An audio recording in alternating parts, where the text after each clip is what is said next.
Salah satu kabupaten yang ada di kota Yogyakarta adalah Kabupaten Gunung Kidul yang berjarak 39 km dari pusat kota. Kabupaten ini memiliki 144 desa dengan geografis pesisir lereng bukit dan daerah datar. Bulurejo, dalam bahasa Jawa Bulureja adalah desa di Kecamatan Semin, Gunung Kidul, Daerah Istimewa Yogyakarta, Indonesia. Desa Bulurejo memiliki luas tanah sebesar 4,11 km persegi dengan ketinggian wilayah sekitar 400 mdpl dan suhu udara maksimal 30 derajat Celcius dan minimal 20 derajat Celcius. Kantor Desa Bulurejo beralamat di Dusun Bulurejo. Desa Bulurejo sendiri memiliki beberapa dusun seperti Karangasem, Bulurejo, Tahunan, Grogolan, Keringan Lor, Keringan Kidul, dan Keringan Etan. Desa Bulurejo terletak sekitar 54 km dari pusat kota Yogyakarta. Desa Bulurejo memiliki luas wilayah 1,44 km dan berada di tengah-tengah Kecamatan Semin dan dikelilingi oleh beberapa desa seperti Desa Sumberjo, Rejosari, Karangsari, dan Bendung. Menurut catatan pada tahun 2019 terdapat 34 RT, 7 RW, serta 7 pedukuhan di Desa Bulurejo. Untuk kepala desa di Desa Bulurejo sendiri berpendidikan terakhir SMA dan tercatat 1049 kepala keluarga yang bertempat tinggal di desa tersebut dengan jumlah penduduk 3.679 jiwa, diantaranya 1.789 laki-laki dan 1.881 perempuan. Mayoritas laki-laki berumur 20 sampai dengan 24 tahun dan perempuan berumur di atas 75 tahun. Sebanyak 1.032 penduduk sama sekali tidak menempuh pendidikan dan 726 penduduk tidak tamat SD, 567 penduduk tamat SD, 23 penduduk tamat SMP, 26 tamat SMA, dan hanya satu penduduk yang tamat S1. Dan untuk penduduk Desa Bulurejo memiliki kegiatan sehari-hari yang beragam, diantaranya 605 penduduk memilih untuk bertani atau berkebun, 559 penduduk sebagai buruh harian lepas, 431 sebagai wira swasta, 245 sebagai karyawan swasta, dan terakhir 417 penduduk hanya mengurus rumah tangga atau melakukan pekerjaan yang lainnya. Selanjutnya pemerintahan Desa Bulurejo. Menurut data Kecamatan Semin pada tahun 2019, tingkatan klasifikasi di Desa Bulurejo yaitu Desa Swasembada. Jumlah dusun yang ada di Desa Bulurejo yaitu berjumlah 7. Desa Bulurejo memiliki 7 RW, 34 RT, 33 hansip, dan 25 pos kamling. Pada tahun 2020, Desa Bulurejo dipimpin oleh satu kepala desa bernama Bapak Lampito dibantu satu orang sekretaris dan 6 divisi, diantaranya seksi pemerintahan, seksi pembangunan, seksi pelayanan, seksi tata usaha dan umum, seksi urusan keuangan, dan seksi urusan perencanaan.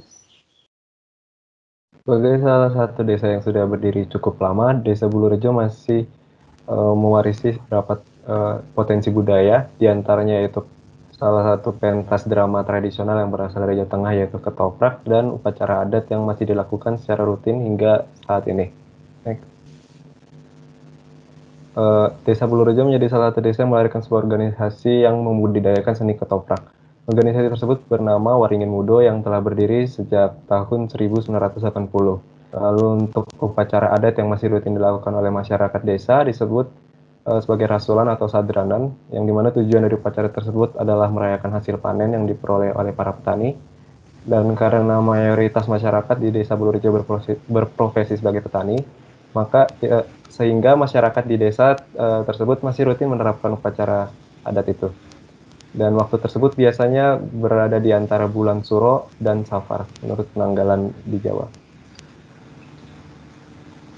Dan untuk fasilitas di Desa Bulurejo sendiri ada beberapa, yaitu yang pertama ada jalan, yang dimana terdapat jalan yang melintasi pedukuhan, desa, kabupaten, dan provinsi yang memiliki panjang yang berbeda-beda. Lalu layanan pendidikan, di mana di desa tersebut terdapat bangunan TK sebanyak 2 buah, dan SD sebanyak 3 bangunan, dan SMA atau SMK 1 bangunan. Next. Lalu fasilitas selanjutnya ada layanan kesehatan. Di desa tersebut terdapat 1 poliklinik atau balasi pengobatan, dan terdapat beberapa tenaga kesehatan yaitu dokter praktik 1 orang, bidan 2 orang, dan posyandu terdapat 8. Dan selanjutnya untuk layanan komunikasi, Di desa tersebut terdapat menara telepon seluler atau BTS-1 dan operator layanan komunikasi yang terdapat menjangkau desa sebanyak 4. Lalu selanjutnya ada sarana dan prasarana ekonomi. Terdapat minimarket atau swalayan sebanyak 3 buah, toko kelontong 35, rumah makan 11, dan warung makanan 41. Dan yang terakhir ada lembaga keuangan, yang dimana Desa Bulurejo memiliki bank umum pemerintah sebanyak 1 buah yang menjadi sarana keuangan untuk masyarakat. Selanjutnya, potensi padi dan sawah di Desa Bulurejo. Mayoritas Desa Bulurejo bekerja sebagai petani, di mana lahan sawah yang dimiliki Kecamatan Semin sebesar 1.943 hektar dan lahan bukan sawah yang dimiliki sebesar 3.899, yang dimana Desa Bulurejo sendiri memiliki persentase 5,21% dari luas Kecamatan Semin, sehingga Desa Bulurejo memiliki luas lahan sawah sebesar 101,23 hektar dan luas lahan bukan sawah sebesar 203,14 hektar. Next. Nah, salah satu program yang dilaksanakan untuk membasmi tikus atau hama lainnya adalah Gropiokan atau Gerakan Pengendalian Hama Tikus yang terdiri dari lahan sawah yang dimiliki oleh anggota kelompok. Dan program tersebut telah disetujui oleh petugas pengendalian organisme pengganggu tumbuhan, sehingga anggota kelompok pemilik lahan sawah tersebut dapat dilaksanakan dengan baik. Next. Desa Bulurejo juga memiliki beberapa potensi palawija. Palawija itu adalah tanaman semusim yang akan dirotasi ketika sudah musimnya. Tanaman palawija yang dimiliki Desa Bulurejo terdapat jagung, kedelai, kacang tanah, ubi kayu, kacang hijau, sorghum, dan ubi jalar. Next. Kemudian potensi ternak. Potensi lainnya yang dimiliki oleh Desa Bulurejo adalah peternakannya. Desa ini memiliki potensi yang cukup baik pada peternakannya karena daerahnya yang banyak rumput liar. Hewan ternak yang ada pada Desa Bulurejo adalah ayam, sapi, dan kambing. Hewan ini sangat umum dijumpai di mana-mana, dan peternakan kambing sangat menjanjikan untuk meningkatkan potensi dari Desa Bulurejo. Bahkan di Desa Bulurejo sendiri mengadakan pelatihan kelompok usaha bernama Kube. Pelatihan ini nantinya memberikan bantuan kepada peserta berupa sabit dan cangkul yang bisa digunakan untuk beternak. Bahkan di Desa Bulurejo sendiri mendapatkan bantuan pemberian kambing. Dengan adanya pelatihan dan bantuan ini, maka peternakan Desa Bulurejo dapat semakin maju dan diharapkan dapat meningkatkan ekonomi dari Desa Bulurejo. Selanjutnya, potensi Desa Watu Payung. Wisata alam unik berupa susunan bebatuan yang saling bertumpuk satu sama lain, yang menarik minat wisatawan karena bentuknya. Watu Payung adalah sebuah batu yang terdapat di atas batu lainnya, yang menyangga sehingga seperti sebuah payung. Karena lokasinya yang berada di sungai yang mengalir ke arah Sungai Oyo, maka Watu Payung dapat dijadikan potensi objek wisata bagi wisatawan lokal maupun wisatawan mancanegara yang hendak berkunjung ke Desa Bulurejo. Selanjutnya adalah potensi buah naga. Tanaman buah naga menjadi salah satu potensi yang dapat dikembangkan karena kelompok melihat sekitar kurang dari 10 menit dari pusat desa terdapat perkebunan buah naga yang sukses. Hal ini menunjukkan bahwa kondisi geografis desa cocok untuk perkembangan buah naga. Tanaman buah naga merupakan salah satu tanaman yang tumbuh di daerah tropis yang dapat menyesuaikan cukup baik dengan lingkungannya, yang dimana dapat dilihat bahwa kriteria lingkungan yang dibutuhkan buah naga yaitu 0-500 meter di atas permukaan laut, intensitas matahari di antara 70 dan 80%, dan suhu yang di antara 26-36 derajat Celcius.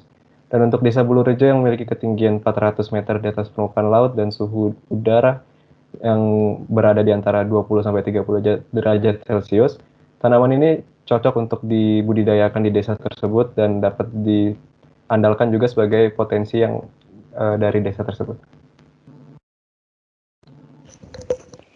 Di sini ada kandungan gizi buah naga yang beraneka macam seperti air, protein, lemak, serat, dan kandungan gizi lainnya yang dapat berguna bagi kesehatan. Next.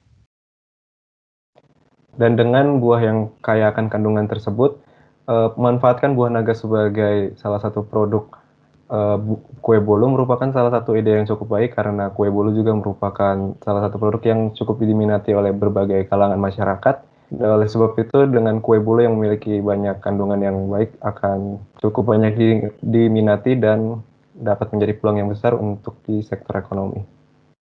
Next. Bolu memiliki penggemar banyak di Indonesia. Teksturnya yang lembut dan bisa divariasikan dalam banyak rasa juga menjadi kelebihan dari kue bolu. Resep dari kue bolu ini sangat simpel dan tidak perlu ada keahlian khusus untuk dapat membuat kue bolu. Selanjutnya, bahan-bahan yang digunakan untuk produksi kue bolu ada buah naga, tepung terigu serbaguna, gula pasir, garam, baking powder, soda kue, telur, minyak goreng, dan pewarna makanan merah tua. Alat yang digunakan ada panci kukusan, kompor, tabung gas, loyang cetakan, mixer atau whisker, blender atau garpu, baskom, loyang dan saringan. Berikut adalah takaran resep untuk satu produk. Yang pertama ada 100 ml jus buah naga, 120 gram gula, 125 gram tepung serbaguna, 50 ml minyak goreng, 2 telur, setengah sendok teh garam, setengah sendok teh soda kue, setengah sendok teh baking powder, 2 tetes pewarna makanan merah tua. Untuk cara pembuatan nanti akan kelompok sematkan di video tutorial.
Selanjutnya,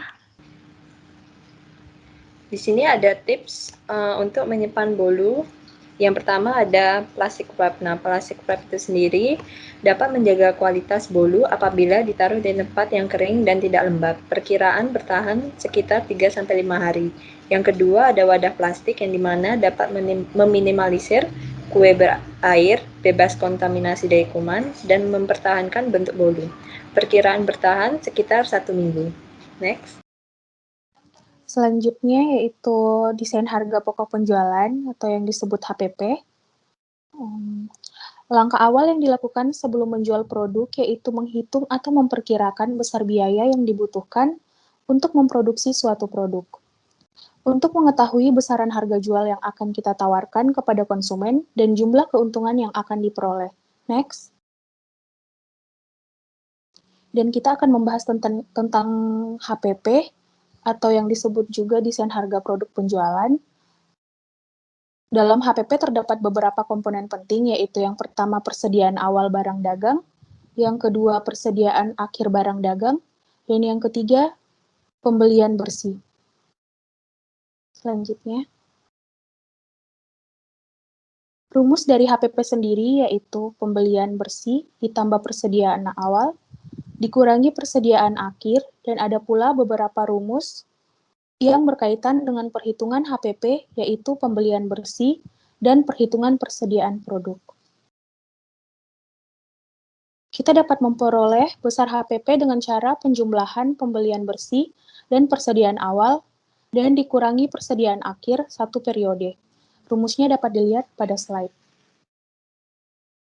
Selanjutnya. Kemudian di sini HPP, harga pokok penjualan, biasanya berlaku pada perusahaan dengan notaben perusahaan manufaktur, di mana perusahaan tersebut menggunakan beberapa biaya yang tidak diperhitungkan dalam memproduksi suatu produk, sehingga kita menggunakan food cost sebagai perhitungan biaya.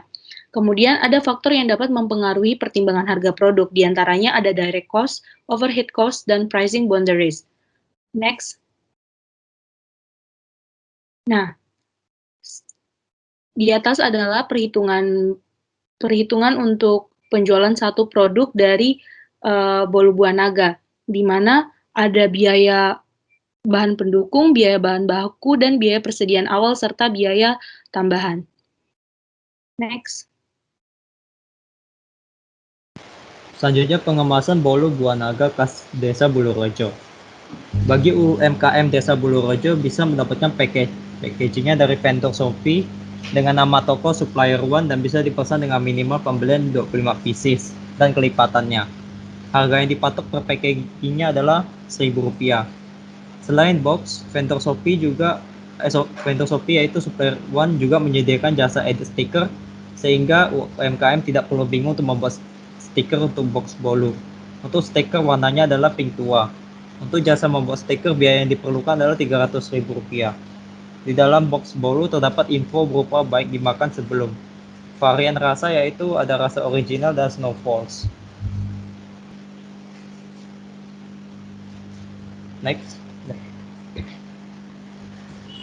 Pemasaran dapat dilakukan melalui dua cara. Yang pertama ada cara konvensional yang dapat memanfaatkan dari mulut ke mulut seperti menggunakan bazar, dan yang kedua adalah lomba memasak. Next. Cara kedua selain cara konvensional dari mulut ke mulut ada dengan menggunakan teknologi yang berkembang pada saat ini, yaitu menggunakan pemasaran online. Platform yang dapat digunakan seperti Google Ads, media sosial lain seperti Instagram dan juga Facebook. Nah, dalam pemasaran ada beberapa hal yang penting. Yang pertama adalah produk harus menarik. Menarik supaya bisa stand out dari produk jenis. Yang kedua, produk haruslah informatif, supaya konsumen dapat mengerti produk yang dibeli itu sebenarnya komposisinya apa aja. Ketiga, harus jujur, tidak overhype produk, supaya customer tidak memiliki harapan yang terlalu tinggi. Dan next, target pasar jelas. Ini penting untuk mengatur komposisi produk, ukuran produk, dan pengemasan, yang pada akhirnya menentukan harga jual produk itu sendiri. Oke, sekian dari kelompok kami. Semoga informasi yang kami hadirkan dapat bermanfaat bagi pembaca, dan jika ada kritik dan saran, kami akan terima dengan senang hati. Terima kasih.